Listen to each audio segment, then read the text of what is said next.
Exports is the key actually when you look at the growth of the economy from here. And it's important that while the industry plays a very crucial role in that export segment, but also to see to it that not only it stands at the current level, but it grows with better productivity and better technology. So the digitalization has to come in, automation has to come in, and our productivity levels have to improve significantly so that we can stay competitive.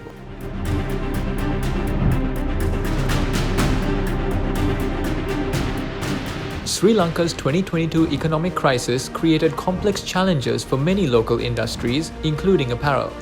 We spoke to CIMA member and Group Finance Director of Brandix Apparel Limited, Hasitha Premaratne, for his insights on how apparel has remained a resilient and valuable sector to Sri Lanka's economy whilst navigating business and financial challenges of the economic crisis.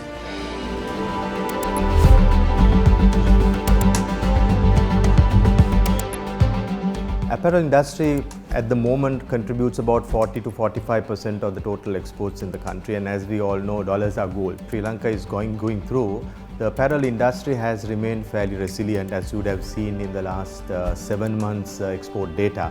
In fact, apparel industry has exported $3.3 billion during the first 7 months of the year, even higher than what it used to be pre-COVID in 2019. But having said that, I think the challenge is more from the global front, because the global industry as a whole, when you look at the US market, the European markets in the retail world, is seeing a clear slowdown, and the impact of that slowdown has been visible not only in Sri Lanka but across the global supply chain, including our competitive nations like Vietnam, China, India, Bangladesh, etc. So that drop is something that we will see towards the latter part of this calendar year of 2022, which will probably reduce the export numbers on the apparel exports compared to the first half of the calendar year.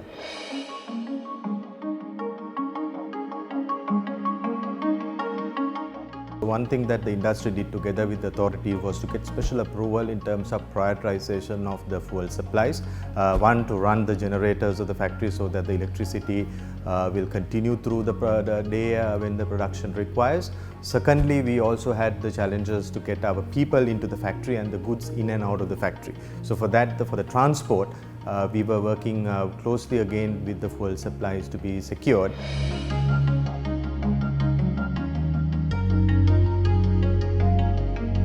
Yeah, first thing was, I think when this problem came in, Brandix and some of the key industry players came forward to adjust the payments to our employees, particularly to our workforce. That workforce we brought in what we refer to as the economic relief allowance to meet their immediate inflationary pressures and the day-to-day challenges, which has worked quite well. Relief allowance on one side. On the other side, we also had quite a bit of other relief measures that have been taken, not only just to provide the goods and other related essential items, but also to counsel the people during difficult times of the financial challenges and to ensure that everybody stands together as a team.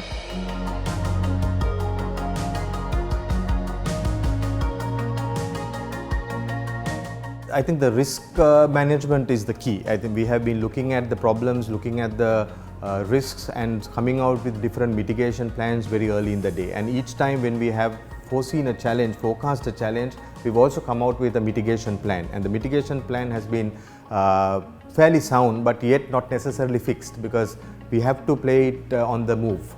Most of the time things keep changing. It's so vulnerable, and at those points we need to adjust and adopt and stay agile as well. Obviously, it's all about resilience, whether we can fight it back, whether we can stand back despite a problem, and not to really expect things to get back to normal overnight. With that, you will be able to rally around the team together and work with not only just the financial targets in mind, but also the business angle as well as the employee and the current economic conditions coming together, so that it's all about overall carrying things together and balancing the financial and the non-financial implications.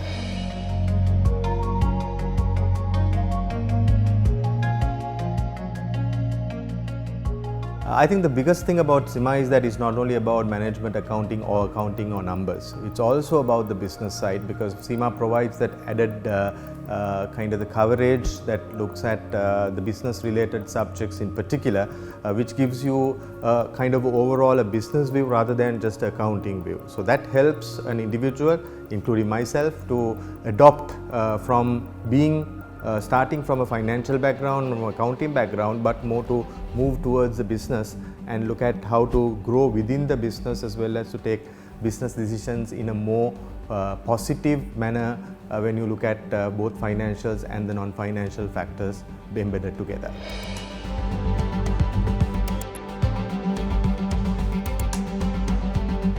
Exports is the key actually when you look at the growth of the economy from here, and it's important that while the industry plays a very crucial role in that export segment, but also to see to it that not only it stands at the current level, but it grows with better productivity and better technology. So the digitalization has to come in, automation has to come in, and our productivity levels have to improve significantly so that we can stay competitive. So that transformational change will provide the platform for the industry to remain competitive against the global competitors, and then continuously contribute to the national economy and the export sector.